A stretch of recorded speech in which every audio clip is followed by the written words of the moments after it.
ভোরের কুয়াশা ভেদ করে দাদি প্রতিদিনের মতো নদীর ঘাটে গেল। হঠাৎ তার পায়ে কিছু শক্ত জিনিস তুলে দেখে একটি অদ্ভুত নীল ঝিনুক, যেটা নিজের থেকেই আলো ছড়াচ্ছে। কৌতূহল নিয়ে দাদি ঝিনুকটি বাড়িতে এনে উঠোনে রাখতেই ঝিনুকটি ধীরে ধীরে খুলে গেল, আর ভেতর থেকে বের হলো এক ছোট্ট জাদুকরী জলপরি। জলপরি মিষ্টি কণ্ঠে বলল, দাদি, তুমি আমাকে বাঁচিয়েছ, বলো কি চাও? দাদি কিছুই চাইল না, বরং গ্রামের গরিব মানুষের কথা বলল।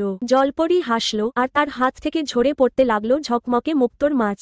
দাদি সেই মাছগুলো গরিব, অসুস্থ আর ক্ষুধার্ত মানুষদের মধ্যে বিলিয়ে দিল। ঠিক তখনই গ্রামের দুই লোভী মহাজনের সব দেখে ফেলল। তারা ভাবল, এই জলপরীকে ধরতে পারলে সারা জীবন ধনী হয়ে যাবে। তারা জোর করে জলপরীকে ধরতে এগিয়ে এলো। হঠাৎ জলপরীর চোখ লাল হয়ে উঠল, এক ফুতেই চারপাশে ঝড় শুরু হলো, আর মুহূর্তে মহাজনের দুজন পরিণত হলো শুকনো গাছের গুঁড়িতে। সব শান্ত হলে জলপরী দাদির দিকে তাকিয়ে বলল, তোমার মতো উদার মানুষ খুব কম, তাই তোমার জন্য শেষ উপহার। সে দাদির উঠোনে একটি ছোট গাছ লাগিয়ে দিল, যা প্রতিদিন সোনার ফল দেবে, কিন্তু শর্ত একটাই, দাদি যেন সব সময় অন্যদের সাহায্য করে। দাদি জলপরীকে নদীতে বিদায় দিয়ে চোখের জল ফেলল, কিন্তু তখনই ঘটল আসল চমক। দাদির উঠোনে থাকা গাছের প্রথম সোনার ফলটি নিজে থেকেই ফেটে গেল, আর ভেতর থেকে একটি চিঠি বের হলো, এই গল্প শেষ পর্যন্ত শুনবে, জীবনেও একদিন অলৌকিক সৌভাগ্য আসবেই।